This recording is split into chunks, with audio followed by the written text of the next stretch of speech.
Assim como tem a obrigação de construir escolas e postos de saúde, o governo também deve garantir que ruas e avenidas sejam iluminadas. A diferença é que, nesse caso, o dinheiro não vem dos impostos, mas sim de uma contribuição específica. O modelo de cobrança é legal, mas enfrenta resistências. São questionamentos que envolvem desde a qualidade do serviço até a forma como a conta chega ao morador. Quando a conta de energia chega, o que normalmente chama a atenção do consumidor é o total a pagar, a data de vencimento e a evolução do consumo. Pouca gente se dá conta de um valor menor que aparece todo mês. É a contribuição de iluminação pública. A cobrança começou a ser feita pelos municípios na década de 1980, sob a forma de taxa, mas foi questionada e acabou suspensa depois de uma enxurrada de ações na Justiça. Acontece que um dos requisitos constitucionais da taxa é que ela tenha um caráter individual e específico divisível.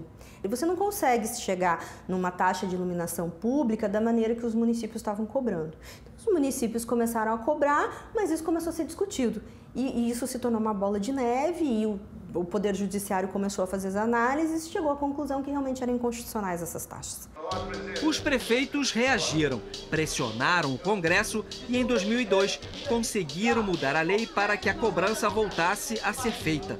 Ela ressurgiu com um outro nome. Em algumas regiões, é COSIP, noutras, CIP. Mas a mudança nas regras não significou o fim dos impasses. 5 anos depois, chegou à Justiça Federal, no Rio de Janeiro, uma ação civil pública questionando não a cobrança, mas a forma como ela chega ao consumidor. O pedido do Ministério Público é para que a Light, concessionária que fornece energia a 31 municípios do estado, passe a emitir as faturas com 2 códigos de barra. Um correspondente ao valor do consumo mensal e outro para o custeio do serviço de iluminação pública. Na verdade, o que existe hoje é uma forma indireta de cobrança de um tributo e as pessoas ficam completamente indignadas porque não tem como discutir aquela cobrança e são compelidas, são obrigadas a pagar a contribuição de iluminação pública tão somente com medo da luz da casa delas ser cortada. O primeiro gestor condenado a alterar a cobrança e a implantar os 2 códigos de barra foi o prefeito de Queimados, que fica na Baixada Fluminense.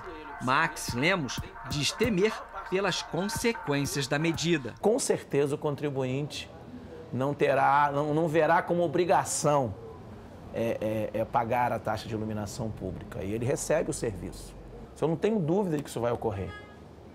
Senão, numa rua de 100 casas, 2 diz que não vai pagar de jeito nenhum, daqui a pouco tem uma terceira, uma quarta, uma quinta.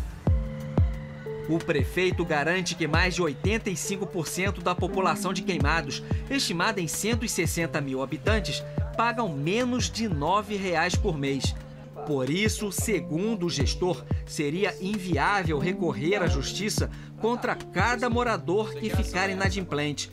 É que os custos administrativos e judiciais impedem até mesmo uma possível inscrição na dívida ativa, como acontece com quem não paga o IPTU em dia. A concessionária já teria avisado sobre as dificuldades operacionais para cumprir a determinação. Nós conversamos com a Light. A Light diz que não tem como fazer a cobrança separada. Significa dizer, então, daqui a pouco, que vai querer transferir para a prefeitura o serviço de cobrança. Olha os problemas que estão surgindo.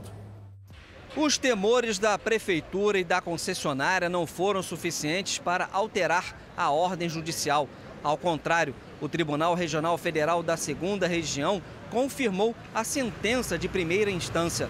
Com base no Código de Defesa do Consumidor, os desembargadores entenderam que a prática configura cobrança casada, o que é ilegal. A Light não quis se pronunciar sobre o assunto e se limitou a informar que vai recorrer da decisão. E a concessionária não foi a única condenada. A Agência Nacional de Energia Elétrica também foi citada como ré na ação. A ordem é para que a ANEEL passe a orientar as concessionárias a emitir notas fiscais separadas. Além disso, concessionária e agência reguladora devem publicar a decisão em um jornal de circulação estadual, como forma de garantir a informação dos consumidores da Baixada Fluminense. Procurada pela reportagem, a agência alegou não ter sido notificada da determinação. Como houve recursos, o assunto ainda é discutido nos tribunais. Por isso, os consumidores continuam recebendo a conta de luz com um único código de barras. Pode até ser que cause algum impacto nas contas da prefeitura, mas acho que o direito individual de saber aquilo que você está consumindo e aquilo que você está pagando é importante. Se eu não tenho posto na frente da minha casa, por que eu vou pagar a taxa de luz? Não tem razão de ser, não é isso? Tem que acontecer não é nem eu deixar de pagar, é ir em cima da prefeitura para garantir que esse dinheiro esteja sendo utilizado para iluminação e que esteja sendo bem utilizado.